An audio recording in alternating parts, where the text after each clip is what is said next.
You're walking to your car at night. The parking lot is empty. Nothing is wrong. And yet your heart rate just climbed, your shoulders tensed, and your eyes started scanning every shadow like something is about to jump out of it. Nothing is hunting you. But the real answer for why your body just did that is far stranger than you think.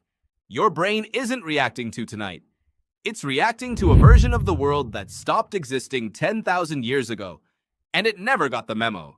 Here's the part almost nobody tells you. That jolt in the parking lot isn't a malfunction. It's a system working exactly as designed, just designed for a different planet. 200,000 years ago, your ancestors lived somewhere between predator and prey. A leopard could take you down in 3 seconds if you didn't notice it first.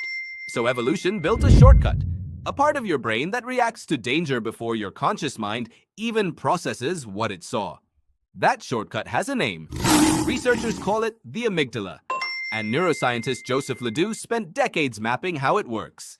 His research showed something unsettling. The amygdala can trigger a full fear response before visual information even reaches the thinking part of your brain. You feel afraid before you know why. Think about that.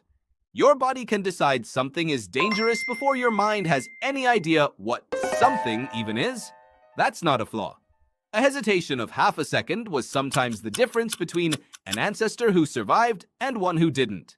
You are the descendant of the ones who flinched too early, not the ones who stayed calm too long. So what does that have to do with an empty parking lot?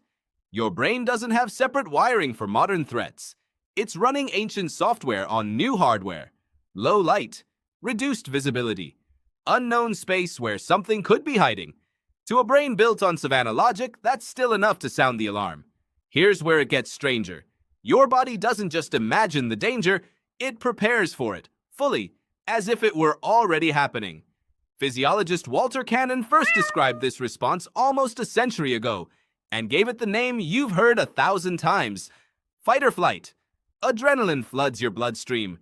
Your liver dumps glucose for fast energy. Blood moves toward your major muscles. Your pupils widen. None of that happened because a leopard was actually there. It happened because your brain calculated that the cost of being wrong about danger is lower than the cost of being wrong about safety. You are, quite literally, walking around with a smoke detector that goes off if you make toast.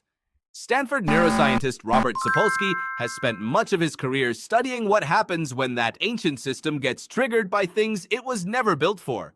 Not leopards, emails, deadlines, a notification that hasn't been opened yet. Sapolsky's work points to something important. Your body cannot tell the difference between a physical threat and a psychological one. The same stress response that once helped your ancestors survive a predator now activates when you're waiting for a reply to a text message. Doesn't that seem like an unfair system? It is.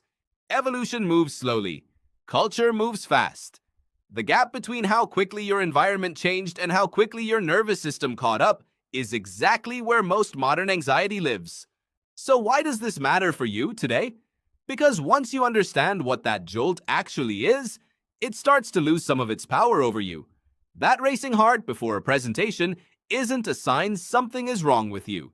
It's an old alarm system doing its one job, just aimed at the wrong target. The calmest performers and speakers aren't calm because their alarm stopped firing. They're calm because they learned to recognize the signal for what it is. A message from an old system trying to help, not proof of real danger. So the next time your body reacts before your mind catches up, ask yourself something simple. Is this actually a leopard? Or is this just an old alarm going off in a world that stopped needing it this loudly? Most of the time, it's the second one. Tonight, when you walk to your car and your body tenses in the dark for no visible reason, remember what's actually happening. Nothing is hunting you. But 200,000 years of ancestors who survived by assuming otherwise are still standing guard inside your nervous system, refusing to clock out.